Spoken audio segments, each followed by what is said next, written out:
Hi again, welcome back to Indycar. This is a supplementary programme this morning since I have a little bit of time and I've been doing a little bit of research online over the weekend about the demographics who vote or who are going to vote in the next independence referendum.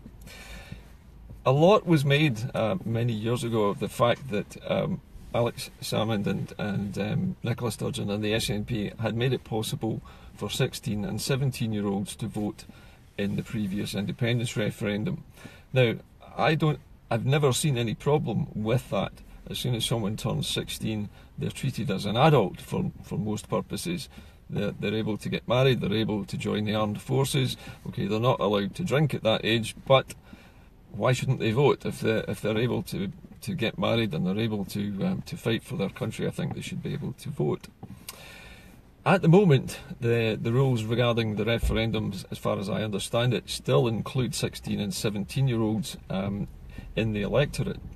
And looking at the numbers from both Wikipedia and from the Office for National Statistics and the Electoral Commission, it seems to me that approximately the same numbers of 16 and 17-year-olds have now come of age and are able to vote once they're registered, as have the numbers of older people at the other end of the lifespan who have died in the same period. So about 260,000 people in the 4 years since the last referendum have died.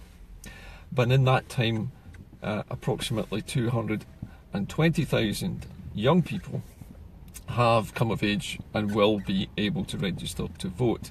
And I'm asking the question today, how will that affect the voting statistics when it comes to the real referendum?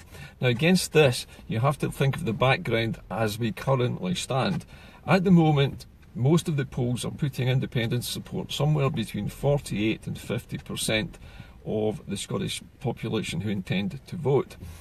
So, of those, remember, we're starting this time from a position of almost exact parity with the No campaign. Last time we were starting from somewhere in the region of 30%. Yes, this time we're starting from near 50%. If we do the arithmetic on this, and let's assume just for the time being that 220,000 people have died taking themselves off the electoral register, who mostly, but not entirely, might have voted no in the past. Somewhere in the region of about 70% of those in the very oldest age bracket, those certainly over retirement age, about 70%, if I remember correctly, voted no last time. Yes, there were a large number of older people who voted yes, but it wasn't large enough. Of the 16 and 17-year-olds in the last referendum, approximately the same proportion, somewhere in the region of 70 to 75% of those, voted yes. If we transpose all this arithmetic around, what we see is a little bit of a reversal, an equalisation, with the No campaign losing almost as many voters as the Yes campaign might gain. So if you take 220,000 no voters away and you add 220,000 yes voters who are 16 and 17-year-olds, you get the picture. Now, I'm not saying this is the truth, I'm just saying that this is a trend that older voters who would traditionally have been more conservative, with a small c, who have been more scared of change, are gradually dying off, and more young people are coming in to take their places. It's just part of the cycle of life, a bit like the Lion King this. But anyway, my point is that these young voters don't read newspapers. They don't watch live television very much, because most young people, and certainly those in the age group of about 16, get most of their information about the world from YouTube and from social media, which is why social media outlets are so important to the next independence referendum, because those young people, if say 75% of them actually would vote yes right now, if we can guarantee that almost 100% of them voted yes, we would produce a major swing just from that one demographic. Imagine adding 220,000 votes onto the I think it was 1.68 million that we already have. That takes us up, if you think about this, to over 1.9 million. Now, 1.9 million is getting very close to the 2 million threshold that we are needing to aim for in order to win the next referendum. So it looks from the arithmetic at least, and from the statistics coming from the British state, that this will have a beneficial effect. It's not going to it's not going to win us the referendum, but it is going to tip the scales in our favour. So I would anticipate that the media, such as it is, the mainstream media and the British government, are going to try and clamp down on social media and restrict even further the numbers and frequency of things like this live stream, how many people will be able to see this. And so it's important for me particularly, and for other people who are doing vlogs online, to get our stuff onto YouTube, because YouTube is where young people will watch, and they get their information from short YouTube movies and short YouTube clips like this, where it's maybe about 10 or 15 minutes long. And it's important that we get accurate information to these young people, because they don't have the knowledge yet about politics in the United Kingdom and the politics of constitutional change. We need to get that information to them. They need to understand the history of it, they need to understand the current situation as it stands, and they need to understand the true economic benefits of removing ourselves from Brexit Britain at this moment in time. Most of the young people I speak to are dismayed at Brexit. They've grown up with their country in the EU, and they do not understand why the older members of the population in England are dragging us out of the EU. They're worried by it, and we need to talk to that age group. They're an intelligent bunch of kids, they're highly educated, they're well switched on to what's going on, but we're not actually making programs for them. We need somebody to do a kind of Indycar show, but who's actually their age, someone who's 16 or 17. We need to find someone with that level of talent.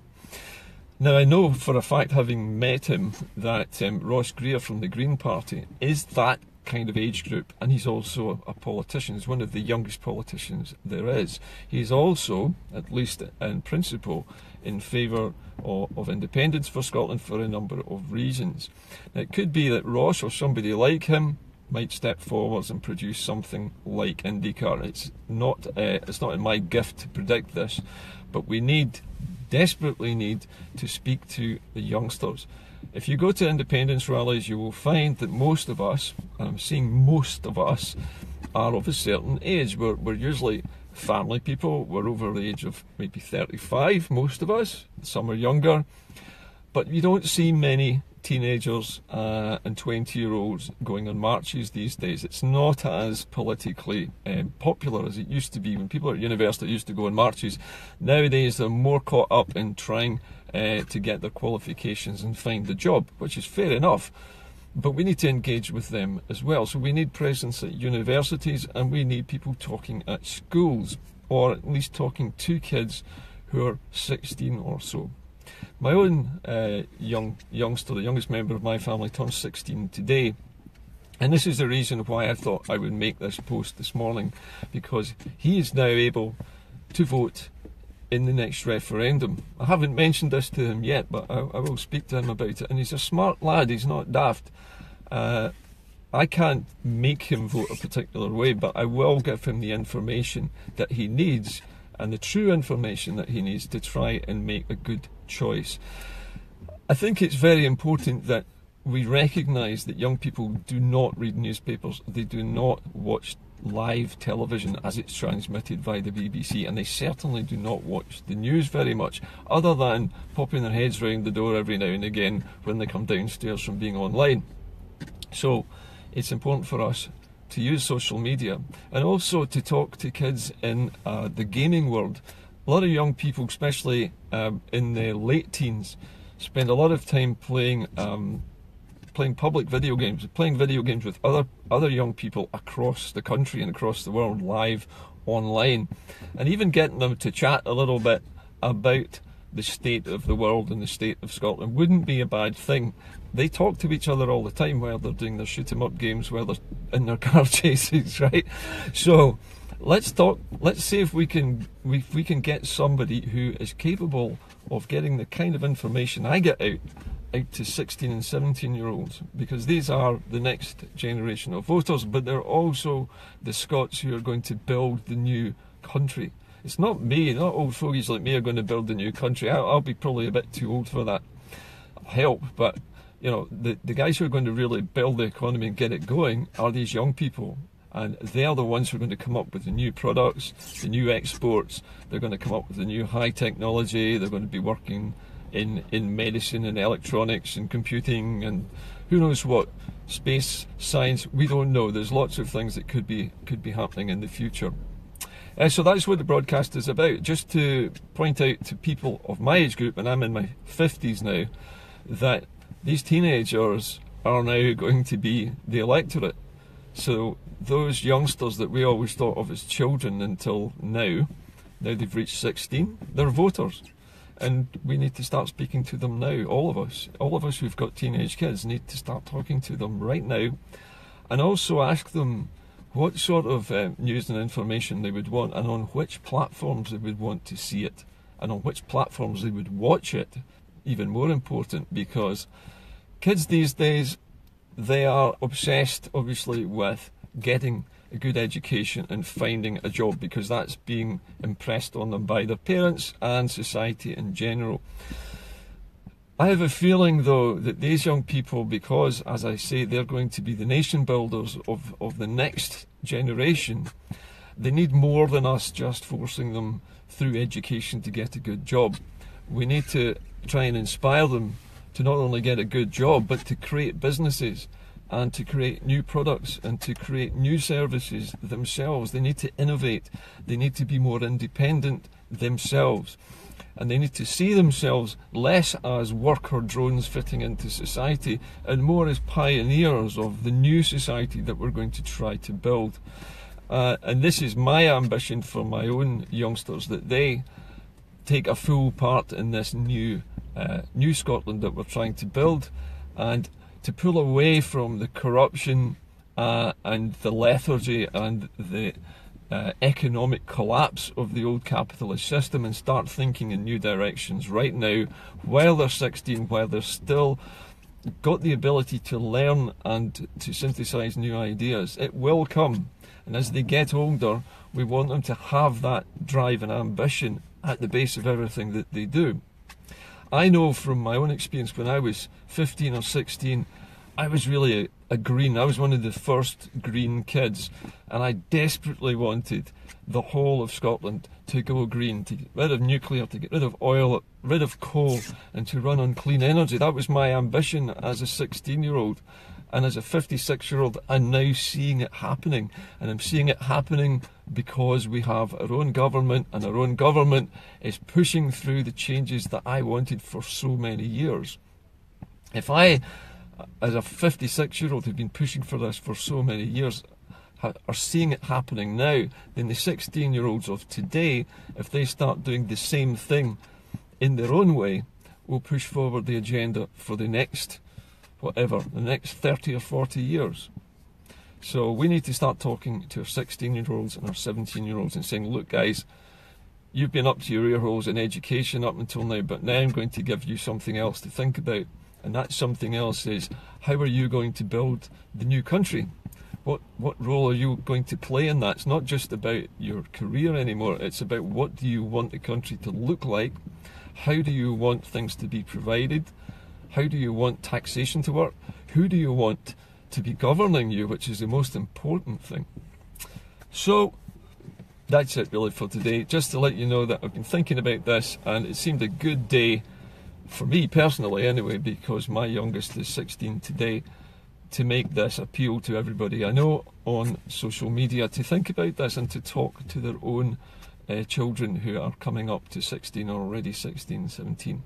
And start to speak to them about it. I know some of you already do this, but we also need a concerted effort on social media, and particularly aimed at YouTube. YouTube is where everything comes from when you're 16. Children these days, when they're sitting on their couch looking at their phones, they're not always texting each other. A lot of the time they're watching YouTube clips, because that is where they get their information on the outside world. Some of it is spurious, some of it is just funny and hilarious, some of it's serious, some of it's shocking. But the point is, that's where they get the information.